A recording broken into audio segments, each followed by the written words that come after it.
जे कोणी आपला ऑडियन्स हे सगळं बघतायत, हा व्हिडिओ बघतायत, त्यांना तुमच्यापर्यंत रीच आउट व्हायचं असेल, तर काय कशातून ते तुमचा नंबर किंवा तुमचा ईमेल आयडी काय तुम्ही कॉन्टॅक्ट देऊ शकतात? त्यांनी मला फक्त फोनवरतीच कॉन्टॅक्ट करावा. कारण मला ना खूप वेळा असं वाटतं, की ते मेसेजिंग, ते बघणं, हे ते ना खूप वेळ जातो. आता मी सांगितलं ओके. आता तू ओके काय समजणार? की पॉझिटिव्हली ओके आहे, की ठीक आहे ओके ओके. Like that. हां. सो हे नाही कळू शकत. सो मला असं वाटतं की त्यांनी मला कॉन्टॅक्ट करावा फोनवरती.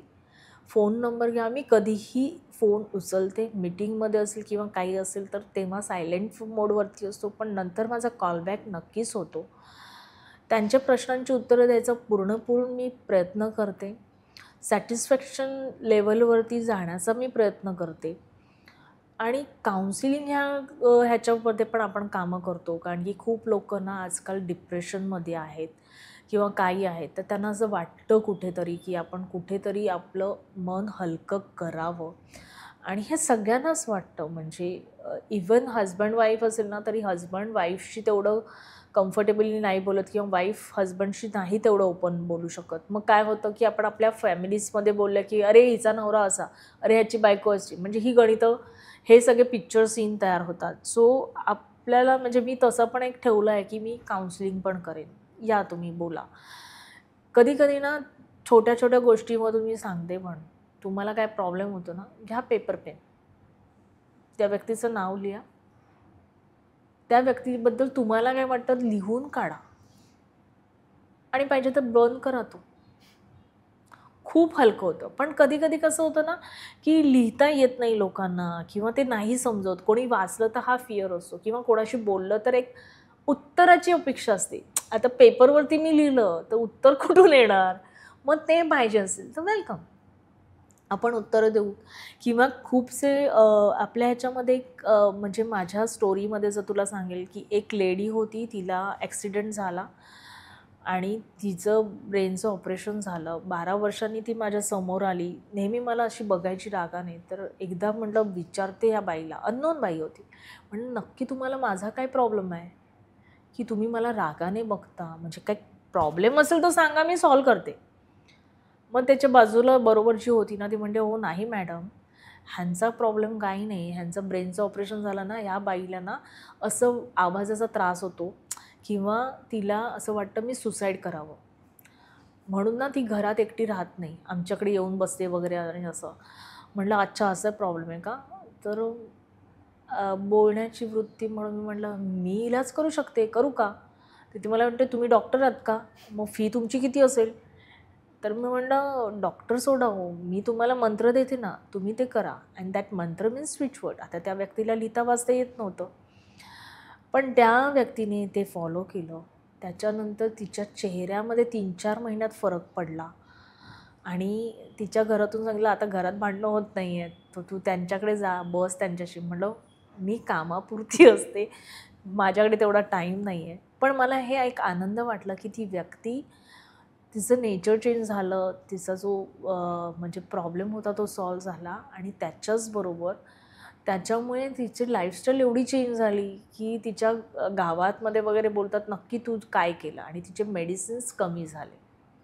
आज जेवढ्या गोळ्या घेत होती त्याच्यापेक्षा कमी गोळ्या घेते. आणि हे मला कळल्यानंतर मला वाटलं किती गोष्टी कामाच्या आहेत. फॉर एक्झाम्पल आताच तुला एक सांगेन, की आपण शूट करतो. कट म्हटल्यानंतर तो कट होतो, बरोबर आहे. मग हा एक वर्ड आहे. तो कट म्हटल्यानंतर कट होतोच, तो बाय डिफॉल्ट कट होतो. तसं स्विच वर्ड काम करतो. मला काही करायचं असेल तर मी तो स्विच वर्ड जर चॅन केला ना, तर युनिव्हर्सल माझ्यासाठी ते प्रोव्हाइड करते. आणि ह्याचं नॉलेज आपल्याला पाहिजे. मग अशा टाईपमध्ये त्यांचा तो माइंडसेट असतो. मग आपण तिथे त्यांना ते बोलतो, की चला तुम्ही हे करा, तुम्ही हे चॅन्टिंग करा, तुम्ही त्याच्यातून ॲटलीस्ट त्या फ्रेजमधून बाहेर या. आणि लोकं येतात त्याच्यातून. सो ह्या टाईपच्या असतात, तर आपण तसंही कन्सल्टिंग करतो. तो पब्लिकला मी कधी पण फोन करा मला. मी नेहमीच माझ्यातून जेवढं देता येईल तेवढं देऊ शकते.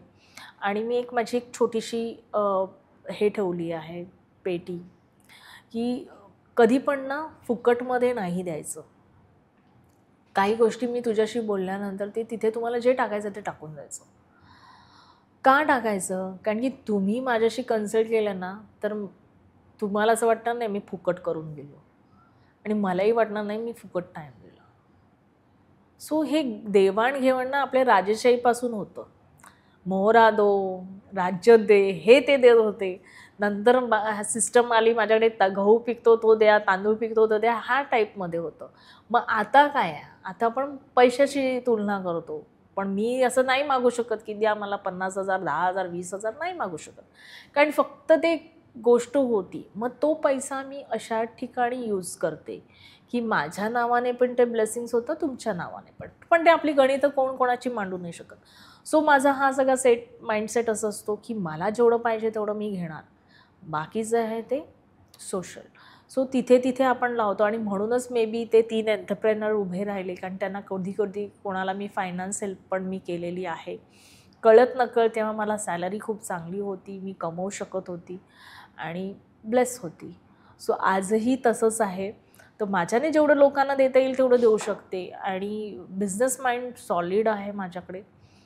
कारण की मी ह्याला हे कर त्याला ते कर बरोबर सांगून करू शकते. म्हणजे बोलण्यामध्ये मला दिसतंय की मी तुला काहीतरी असं बोलली अरे हे कर आणि त्याच्यातून तू हजारो कमवलेले हे मी बघते आहे.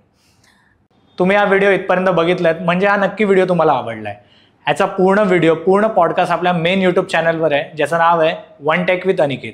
हे चॅनल तुम्ही नक्की फॉलो करा आणि इंस्टाग्रामवर आम्ही बऱ्याच रील्स ह्या व्हिडिओच्या अपलोड केलेल्या आहेत, त्या पण तुम्ही सगळ्या बघा आणि वन टेक विथ अनिकेत हे इंस्टाग्राम चॅनल पण फॉलो करा.